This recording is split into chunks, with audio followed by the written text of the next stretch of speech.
అందరికీ మరణాత మరణాత మహిమస్వరం కార్యక్రమం వీక్షిస్తున్న దేవుని పిల్లలైన మీ అందరికీ ప్రభు నామములో శుభములు కలుగును గాక.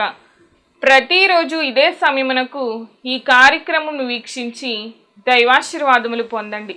ఇప్పుడు పాస్టర్ సామ్యూల్ సుందర్ రెడ్డి గారు దేవుని వాక్య వర్తమానం అందిస్తారు. శ్రద్ధగా ఆలకించండి. దేవునికి స్తోత్రం. అందరికీ మరణాత. దేవుని మహాకృపను బట్టి బ్లెస్సింగ్ ఛానల్లో వాక్య సందేశాలు ప్రారంభించి నేటికి సంవత్సర కాలం గడిచింది. మరి ఈ సంవత్సరం అంతా కూడా దేవుడు తన మహాకృపను బట్టి తన ఆత్మశక్తితో ఈ కార్యక్రమాన్ని జరిగించుకుంటూ ముందుకు వెళుతూ ఉన్నారు.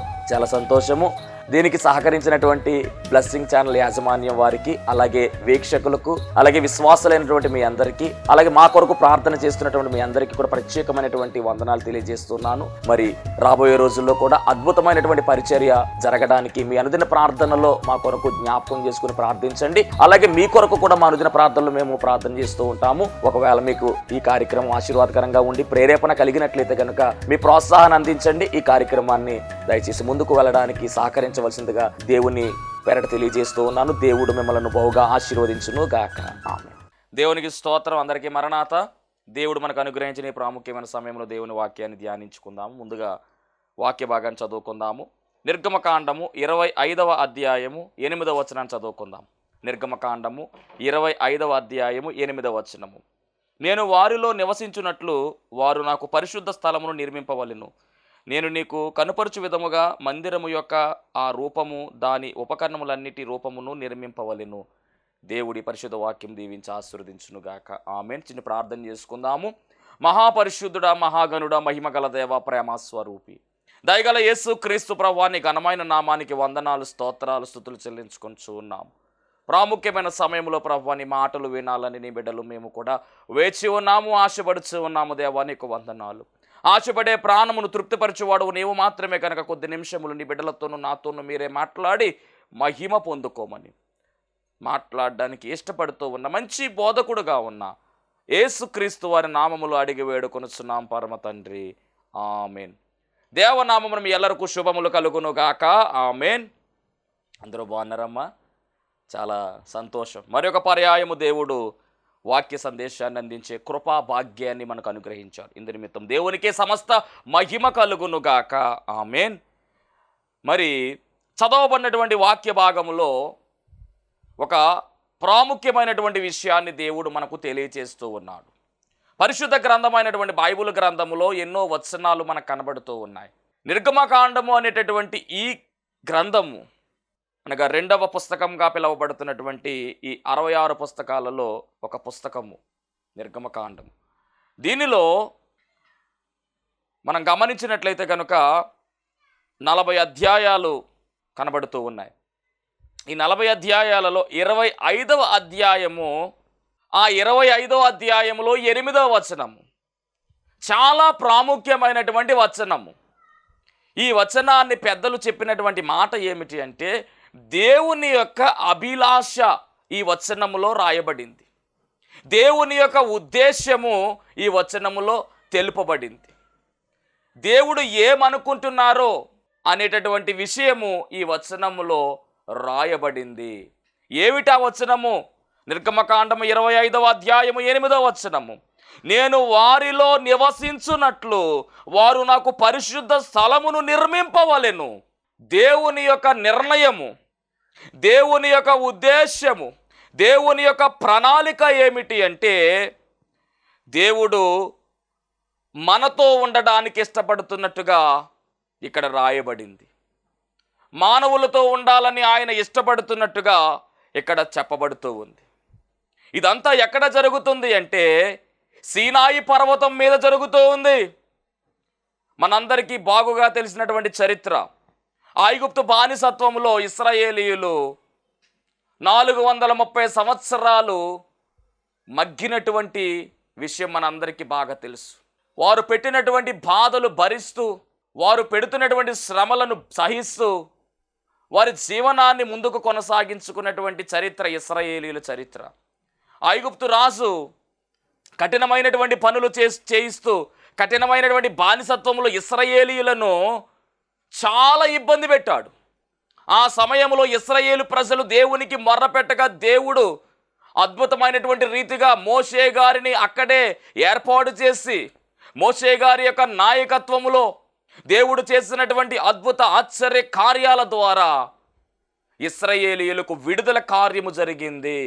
10 రకాల తెగుళ్లను పంపించి మొత్తానికి ఫరో రాజు అంటాడు కదా, మీరు వెళ్ళిపోండిక అన్నట్లుగా ఫరో రాజు ఒప్పుకోవడం, ఐగుప్తు రాజు అయినటువంటి ఫరో ఒప్పుకోవడం, ఆ క్రమంలోనే మోషే గారి నాయకత్వంలో మరి ఈ యొక్క జనాంగమంతా కూడా దేవుని పిల్లలుగా పిలవబడుతున్నటువంటి ఇశ్రాయేలు జనాంగమంతా కూడా ప్రయాణమై బయలుదేరి వచ్చేసారు బయటికి. వాళ్ళ ప్రయాణములో దేవుడే వారికి తోడుగా ఉన్నాడు. పగలు మేఘ స్తంభములో, రాత్రి అగ్ని స్తంభములో దేవుడే తోడుగా ఉన్నట్టుగా పరిశుద్ధ గ్రంథమైన బైబిల్ గ్రంథములో నిర్గమకాండం 14వ అధ్యాయంలో మనం స్పష్టంగా చూస్తూ ఉన్నాము. ఈ ప్రజలైనటువంటి లేదా దేవుని పిల్లలైనటువంటి ఇశ్రాయేలీయులకు దేవుడే తోడుగా, వారి ప్రయాణములో దేవుని యొక్క కాపుదల నిండుగా మెండుగా ఉన్నట్టుగా మనము చూస్తూ ఉన్నాము. గమనించాలి, ఎవరైతే దేవుని కలిగి ఉంటారో, ఎవరైతే దేవుని పిల్లలుగా పిలవబడతారో, ఎవరైతే రక్షణ అనుభవంలోకి వస్తారో, ఎవరైతే దేవుని అడుగుజాడలో నడుస్తూ ఉంటారో, ఎవరైతే మందిరానికి వెళుతూ, ఎవరైతే ప్రార్థనలో ఏకీభవిస్తూ, ఎవరైతే వాక్యమనే ఖడ్గాన్ని చేతపట్టుకుని ముందుకు వెళతారో, ఎవరైతే విశ్వాసమనే డాలు పట్టుకుని ముందుకు వెళుతూ ఉంటారో వారికి ఖచ్చితంగా దేవుని కాపుదల ఉంటుంది. దేవుడు వారికి తోడై ఉంటాడు. సమస్తము కూడా బయలుపరిచేది ఆయనే, సమస్తమును కూడా నడిపించేది ఆయనే. మీరు కష్టకాలంలో ఉన్నప్పుడు, బాధల్లో ఉన్నప్పుడు, వ్యాధుల్లో ఉన్నప్పుడు విడిపించేవాడు కూడా ఆయనే. ఎందుకు అంటే కనుక ఇశ్రాయేలు జనాంగాన్ని విడిపించడం మాత్రమే కాదు, కానీ పగలు మేఘ స్తంభంలో, రాత్రి అగ్ని స్తంభంలో స్వయముగా ఆయనే ఉండి, దిగి వచ్చి ఆయనే ఉండి నడిపించినటువంటి గొప్ప చరిత్ర పరిశుద్ధ గ్రంథములో మనము చూస్తూ ఉన్నాం. దేవునికి మహిమ కలుగును గాక. మరి ఆ దేవుడే ఈ దేవుడు, మనము సేవిస్తున్నటువంటి దేవుడు, ఆయన నిన్న నేడు నిరంతరము ఏకరీతిగా ఉన్నాడు. ఆయనలో ఎలాంటి మార్పు లేదు.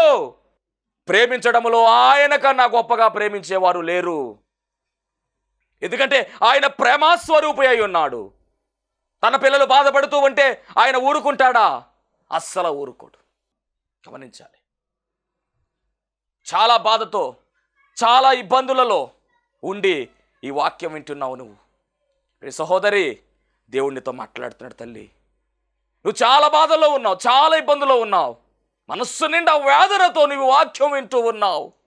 ఇశ్రాయేలును నడిపించినటువంటి ఆ దేవుడే నీతో మాట్లాడుతున్నాడు.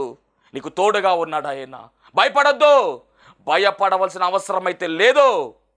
ఏం జరిగినా దేవుడే చూసుకుంటాడు. ధైర్యంగా ఉండు, దేవుడే కార్యము జరిగిస్తాడు. నీ పక్షముగా దేవుడే వ్యాజ్యమాడడానికి సిద్ధముగా ఉన్నాడు. దేవునికి మహిమ కలుగును గాక. ఇశ్రాయేలు జనాంగాన్ని దేవుడే నడిపించినట్టుగా అద్భుతమైనటువంటి మాట మనము చూస్తూ ఉన్నాం. నిర్గమకాండం 14వ అధ్యాయములో అద్భుతమైనటువంటి మాట. 13వ అధ్యాయం మనం పరిశీలన చేసినట్లయితే కనుక ఎంతో అద్భుతమైన మాట. 21వ వచనము 22వ వచనములో రాయబడినటువంటి మాట. వారు పగలు రాత్రియు ప్రయాణము చేయునట్లుగా యెహోవా త్రోవలో వారిని నడిపించుటకై పగటి వేళ మేఘ స్తంభములోను, వారికి వెలిగించుటకు రాత్రి వేళ అగ్ని స్తంభములోను ఉండి వారికి ముందుగా నడుచుచు, ఆయన పగటి వేళ మేఘ స్తంభమునైనను రాత్రి వేళ అగ్ని స్తంభమునైనను ప్రజల ఎదుట నుండి తొలగింపలేదు. ఎంత గొప్ప దేవుడు గమనించండి. అంటే మనం గమనించాలి, దేవుని యొక్క కాన్సెప్ట్ ఏమిటంటే ఆయన ప్రజలతో ఉండాలి అనేటటువంటి ఆలోచన కలిగి ఉన్నాడు. మనల్ని విడిచిపెట్టే దేవుడు కాదు ఆయన. అందుకని మనకు బాగా తెలిసినటువంటి వాక్యము, ఆయన నిన్ను విడువడు, నిన్ను ఎడబాయడు.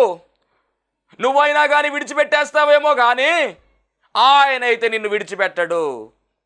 నిన్ను చూస్తూ ఉన్నాడు, నిన్ను కాపాడుతూ ఉన్నాడు. నువ్వు ప్రమాదాల్లో ఉన్నప్పుడు దూతలకు కాపుదల ఇచ్చేటటువంటి వాడు ఆయనే. దూతలకు ఆజ్ఞాపించగా నీకు కాపుదల ఇచ్చేది ఎవరు అంటే దూతలే. నువ్వు ప్రమాదపు అంచుల్లో ఉన్నప్పుడు నిన్ను కాపాడేవాడు ఆయనే, నిన్ను రక్షించేవాడు ఆయనే. నువ్వు బాధల్లో ఉండి కుమిలిపోతున్నప్పుడు ఆదరించే ఆదరణకర్త కూడా ఆయనే. గమనించాలి, అంటే ఆయన అంత ప్రేమ కలిగి ఉన్నాడు. ఆయన ప్రేమను మనము ఐడెంటిఫై చేయాలంటే కష్టమే. ఇంత ప్రేమ అంత ప్రేమ అని చెప్పలేం. హద్దులు లేని ప్రేమ, అవధులు లేని ప్రేమ, ఇన్ఫినైట్ లవ్ ఆయనది. దేవునికి మహిమ కలుగునుగా. అందుకని దీన్ని అగాపే ప్రేమ అనేటటువంటి పేరు పెట్టారు. ఎంత ప్రేమిస్తున్నావయ్యా అంటే, దేవుడు లోకముని ఎంతో ప్రేమించాడు. ఎంత అనేటటువంటి మాటకు డెఫినేషన్ లేదు. నిర్వచనము లేదు. ఒక మాటలో చెప్పాలంటే ఈ ప్రపంచంలో ఆయన ప్రేమించినట్టుగా ఎవరూ ప్రేమించలేరు. అది ఆయనకున్నటువంటి ప్రేమ, త్యాగముతో కూడినటువంటి ప్రేమ, నీ మీద ఉన్నటువంటి ప్రేమ, అత్యధికమైనటువంటి ప్రేమ, నిన్ను విడిచిపెట్టకుండా ఉండేటటువంటి ప్రేమ, నిత్యము నిన్ను చూచేటటువంటి ప్రేమ, ఆయన ప్రేమ. అందుకనే కదా కునుకడు నిద్రపోడు ఆయన ఎల్లవేళ నిన్ను చూస్తూ ఉన్నాడు ఆయన. మరి అలాంటి దేవుని పక్షముగా, అలాంటి దేవునికి మనం ఏ విధంగా ఉండాలి? అలాంటి దేవుని మనం ఏ విధంగా రిసీవ్ చేసుకోవాలి? ఇంత ప్రేమ చూపిస్తున్నటువంటి ఆయనకు మనం ఎంత ప్రేమ చూపించాలి? ఆయన యందు ఏ విధముగా మనం భయభక్తులు కలిగి ఉండాలో గమనించాలి. ఆయన బాధ పెట్టేవారముగా ఈరోజు మనం ఉంటున్నామేమో, ఆయన ఇబ్బంది పరిచేవారముగా మనం ఉంటున్నామేమో. ఆయనేమో మనల్ని ఇబ్బంది పెట్టకుండా చక్కగా మనకి ఏం కావాలో అన్నీ కూడా సమకూరుస్తూ ఉన్నాడు. కష్టాలు వచ్చినప్పటికీ, బాధలు వచ్చినప్పటికీ అవి ఎలాగో తొలగిపోతాయి. వాటి పరిష్కారం కూడా ఆయనే చూసుకుంటాడు. కానీ ఒక్కొక్క సమయంలో మనం ఆయనను బాధ పెడుతున్నామేమో, అనరాని మాటలు అంటున్నామేమో, వచ్చినటువంటి కష్టాలు తట్టుకోలేక, బాధలు భరించలేక, ఏంటి బాధలు, ఏంటి కష్టాలు, ఏంటి దేవుడా ఏంటి అని ఒక పొరపాటున మాట అనేస్తున్నామేమో. జాగ్రత్త, అలా అనడానికి వీలు లేదు. ఆయన ఒక్క మాట కూడా అనడానికి వీలు లేదు. గమనించండి, పరిశుద్ధ గ్రంథమైన బైబిల్ గ్రంథంలో భక్తుల జీవితాలు మనం పరిశీలన చేస్తే వారి జీవితాలు అద్భుతముగా దేవుడు మలిచాడు. వారి జీవితాల్లో కష్టాలు ఉన్నాయి, వారి జీవితాల్లో బలహీనతలు ఉన్నాయి, వారి జీవితాల్లో బాధలు ఉన్నాయి, వారి జీవితాల్లో కూడా వారు సమస్యలు ఎదుర్కొన్నారు. ఏ ఒక్కరి జీవితం సాఫీగా ప్రశాంతంగా సాగిపోలేదు. అడుగడుగునా కష్టాలు ఎన్నుకున్న వారు చాలామంది ఉన్నారు, ఎదుర్కొన్న వారు చాలామంది ఉన్నారు. అయినప్పటికీ గమనించండి, వారు విజయాలు సాధించారు. కారణం ఏమిటంటే దేవుడి మీద విశ్వాసము కలిగి వారు ముందుకు వెళ్ళారు. యోబు గారిని తీసుకున్నట్లయితే ఆయన జీవితం అంతా కష్టమయముగా కనబడింది. చాలా ఇబ్బందులు పడ్డాడు ఆయన. ఉన్నదంతా కూడా అయిపోయింది, ఉన్నదంతా కూడా కనుమరుగైపోయింది. రెప్పపాటులో జరిగిపోయిన కార్యాలు అవి. ఎంతో ఆస్తి కలిగినటువంటి వాడుగా చెప్పబడ్డాడు యోబు. సంతాన విషయంలో చక్కని సంతానాన్ని కలిగి ఉన్నాడు. భక్తి విషయంలో చాలా అద్భుతమైనటువంటి భక్తి చేశాడు. దేవుని యందు భయభక్తులు కలిగిన వాడుగా, న్యాయవర్తనుడుగా, నీతిమంతుడుగా, దేవుని యందు శ్రద్ధాశక్తి కలిగిన వాడుగా, ప్రార్థనాపరుడుగా, మంచి వాడుగా, మంచి సాక్ష్యాన్ని దేవుడే కలిగించినటువంటి వాడుగా యోబు కనబడుతూ ఉంటే, యోబు జీవితంలోనికి ఒకేసారి కష్టము ఆవరించింది. This is a testing period. ఇది పరీక్షాకాలము. ఈ పరీక్షాకాలంలో యోబు నిలబడతాడా లేదా అనే పరీక్ష ఏర్పడినప్పుడు యోబు నిలబడ్డాడు. ఆస్తి అంతా పోయింది, కడుపున పుట్టిన పిల్లలు చనిపోయారు, భార్య వచ్చి వదిలి వెళ్ళిపోయింది, శరీరం అంతా కూడా అనారోగ్యం వచ్చేసింది, ఆరోగ్యము పోయింది, ఐశ్వర్యము పోయింది, బిడ్డలు వెళ్ళిపోయారు, బిడ్డలు చనిపోయారు, భార్య వెళ్ళిపోయింది. యోబు ఒంటరిగా మిగిలాడు. స్నేహితులు వచ్చి అనరాని మాటలు అంటూ ఉంటే ఏం చేయాలో తెలియనటువంటి పరిస్థితి. కానీ యోబు కమిట్మెంట్ ఒక్కటే, యెహోవా ఇచ్చని యెహోవా తీసుకునేను, ఆయన నామమునకే స్తుతి కలుగునుగాక అన్నాడు తప్ప మరొక మాట మాట్లాడకుండా ఉండిపోయాడు. దేవుని స్తుతించడము తప్ప దేవుని దూషించినట్టుగా మనకు తెలియదు. కాబట్టి ఈరోజు మనం ఎలా ఉంటున్నామో గమనించండి. దానియేలు తీసుకుని సింహబోనులో వేసినప్పుడు దానియేలు కూడా ఏమీ మాట్లాడాలా? దేవుని యందు భయభక్తులు కలిగి ఉన్నాడు, దేవుని యందు భక్తి కలిగి ఉన్నాడు కనుకనే దానియేలు అద్భుతమైనటువంటి రీతిగా దీవించబడ్డాడు. షడ్రక్ మేషక్ అబేద్నెగోల విషయంలో కూడా అదే జరిగింది. కాబట్టి భక్తుల జీవితాల్లో కష్టాలు వచ్చాయి, బాధలు వచ్చాయి, బలహీనతలు వచ్చాయి, ఇబ్బందులు వచ్చాయి. అయినప్పటికీ వారు నిలబడ్డారు కాబట్టి వాళ్ళు భక్తులయ్యారు. వారి యొక్క చరిత్ర పరిశుద్ధ గ్రంథమైన బైబిల్ గ్రంథములో మనకు పాఠాన్ని నేర్పిస్తూ ఉంది, మనకు ఒక రూట్ మ్యాప్ చూపిస్తూ ఉంది. మరి ఇలా మనం ఉండలేకపోతున్నామే. చిన్న కష్టం వస్తే చాలు బాధపడిపోతున్నాం, భయపడిపోతున్నాం. ఎందుకు భయము? భారమంతా ఆయన మీద వేస్తే చాలు. ఎందుకంటే ఆయన అందుబాటులో ఉన్నాడు, మనకు ఎక్కడో లేడు. ఆయన మనతోనే ఉండడానికి ఇష్టపడుతుండు. ఈరోజు మన అంశం కూడా అదే, ఆయన మనతో ఉండడానికి ఇష్టపడుతూ ఉన్నాడు.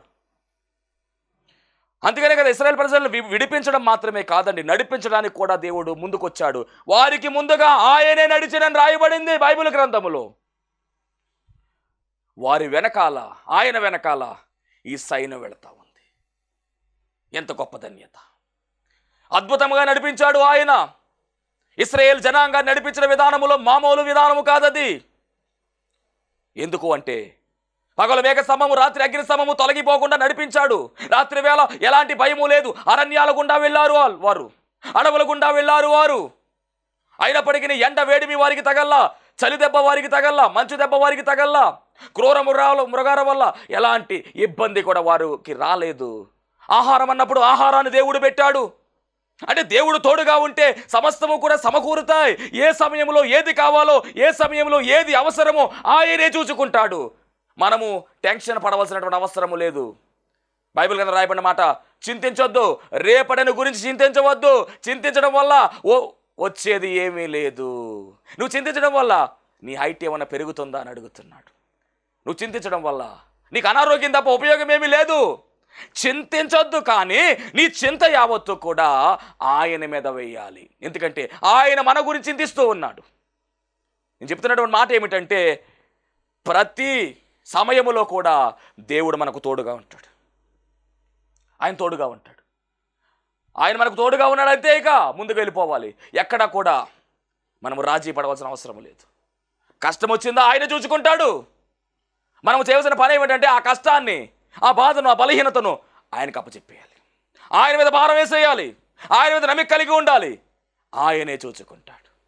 ఇక్కడ ఇశ్రాయేలు ప్రజలకు ఆహారం కావాలంటే ఆయనే సమకూర్చాడు. చక్కని ఆహారం పెట్టి పోషించాడు. చక్కని ఆహారము, దేవదూతలు భుజించేటటువంటి ఆహారం, అది మన్నా. అలాంటి మన్నాను కురిపించాడు. ఏ రోజు బెత్తము ఆ రోజే, ఏ రోజు ఆహారం ఆ రోజే. దాచుకుంటారంటే కుదరదు. మరలా రేపు ఫ్రెష్గా వస్తుంది.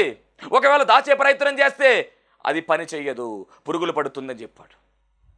మాంసం కావాలంటే దేవుడు మాంసాన్ని ఏర్పాటు చేశాడు.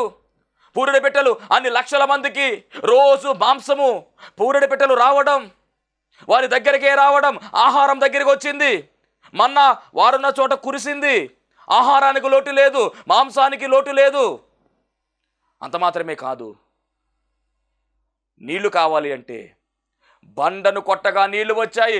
ఎలాంటి నీళ్లు వచ్చాయి అంటే కనుక సముద్రమే వచ్చిందంట. అక్కడ సముద్రం ఏర్పడింది, నదులు ఏర్పడ్డాయి, కాలువలు పారినట్టుగా 78వ కీర్తనలు మనం చూస్తూ ఉన్నాం. ఇది కాదా అద్భుతము? ఇది కాదా మహోన్నతుని కార్యము? ఆయన కార్యాలు ఘనమైనవి. ఆయన కార్యాలు ఎన్న సఖ్యము కాని కార్యాలవి. మనము ఊహించలేని కార్యాలు చేయగల గొప్ప దేవుడు, ఉన్నతమైన దేవుడు, మహిమ కార్యాలకు నిలయమైన వాడు ఆయనే.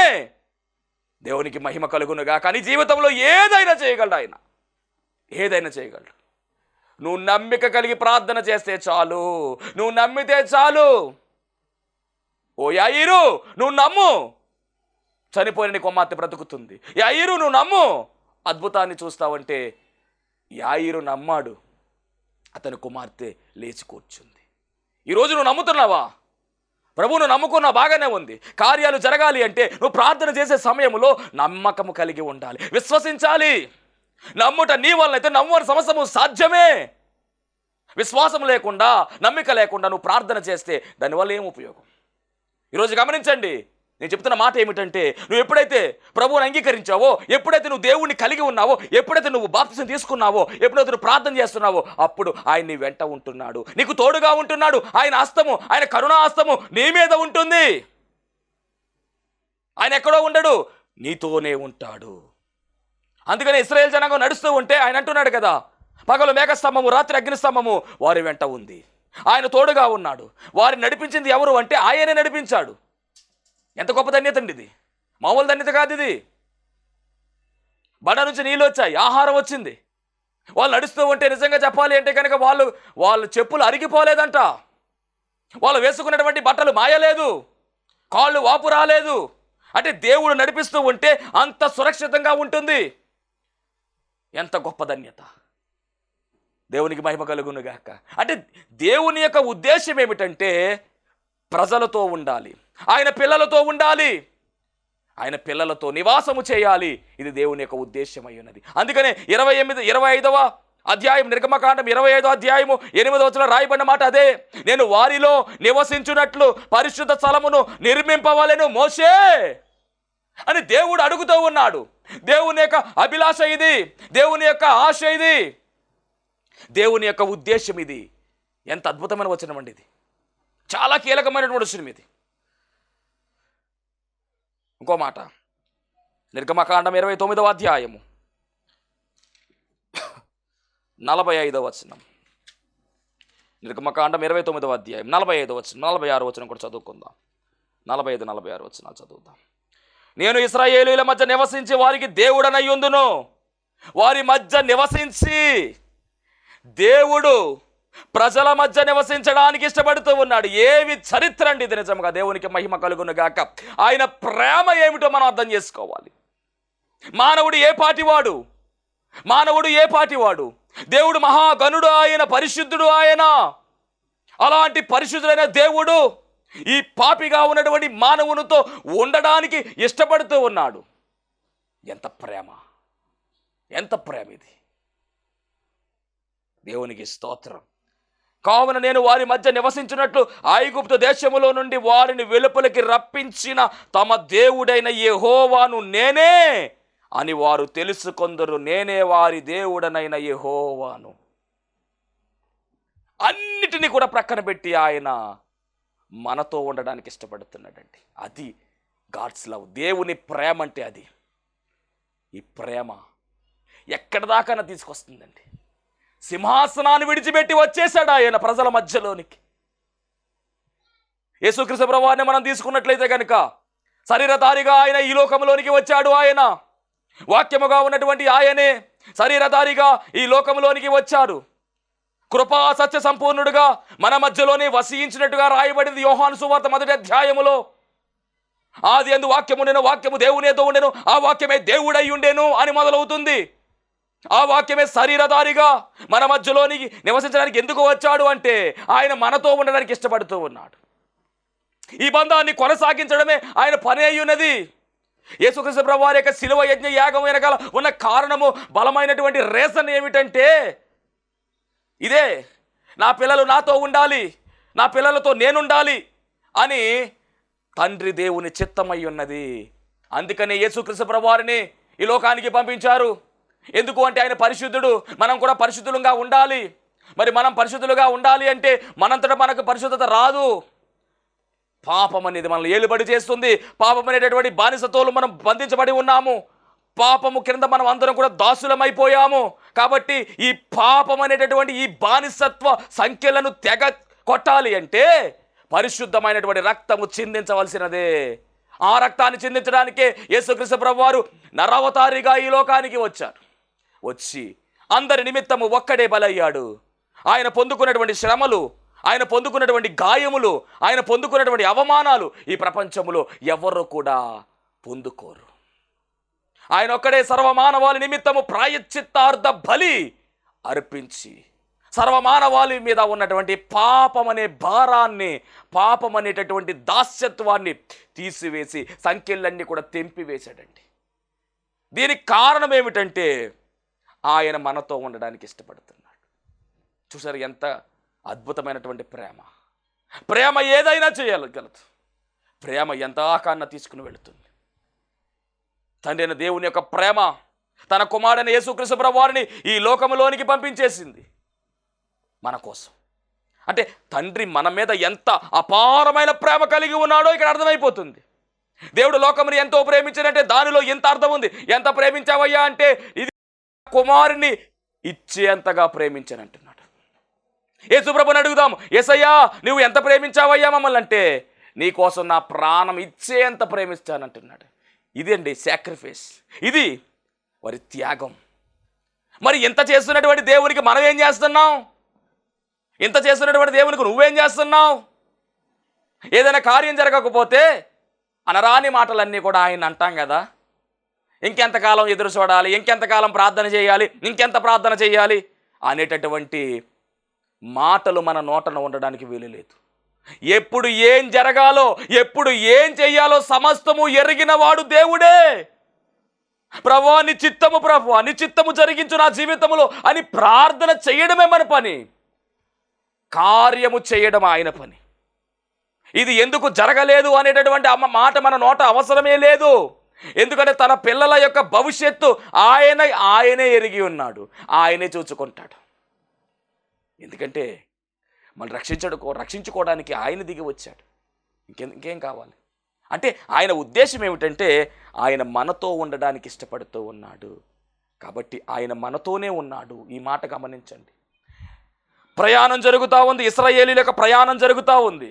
ప్రయాణములో దేవుడు అన్ని సమకూరుస్తూ ఉన్నాడు. వారు ఏదడిగినా కూడా అన్నీ కూడా సిద్ధం చేస్తూ ఉన్నాడు. పగలు ఎండ తగలకుండా చక్కని చల్లని మేఘమును, దాన్నే మేఘ స్తంభము అన్నారు. ఒక మాటలో చెప్పాలంటే ఏసీని పెట్టినట్టుగా లెక్కేసుకోవాలి మనం. ఎండ దెబ్బ తగలలేదు వారికి, బట్టలు మాసిపోలేదంటే చెమట పట్టనే వాళ్ళ దేవుడు. అంటే ఎండ దెబ్బ తగలకుండా దేవుడు పగటి వేళ చల్లని మేఘ స్తంభము అంటే ఏసీని సెట్ చేశాడు పైన. దేవుని మహిమ కలుగును గాక. ఎంత అద్భుతం అండి. రాత్రి వేళ వెన్నెల దెబ్బ అనగా చలి లేకుండా హీటర్ని దేవుడు ఏర్పాటు చేశాడు అనొచ్చు. అగ్ని స్తంభాన్ని పెట్టాడు. ఇంత కాపుదల, ఇంత ప్రొడక్షన్ ఇచ్చి నడిపిస్తూ ఉన్నాడు. దయగల యేసుక్రీస్తు ప్రభువా, నీ ఘనమైన నామానికి వందనాలు, స్తోత్రాలు, స్తుతులు చెల్లించుకుంటున్నాం. ఈ శ్రేష్టమైనటువంటి సమయంలో ప్రభువా, ఇదిగో నీవు మాతో ఉన్నావని తండ్రి, మాలో ఉన్నావని ప్రభువా, మాతో ఉండడానికి ఇష్టపడుతున్నట్టుగా ప్రభువా, ఇదిగో మరి ప్రత్యక్ష గుడారం అనేటటువంటి ఆ యొక్క అంశము ద్వారా మీరు మాతో మాట్లాడిన మాటను బట్టి మీకు వందనాలు. అవును ప్రభువా, మీరు మాతో ఉంటే చాలు ప్రభువా. దేవా, ఇదిగో నాయన, నీ బిడ్డల్లో ఉన్నటువంటి బలహీనతలు, నీ బిడ్డల్లో ఉన్నటువంటి ఇబ్బందులు, ఇరుకులు, అప్పుల బాధలు ఇవన్నీ తొలగించండి దేవా, నీకు వందనాలు.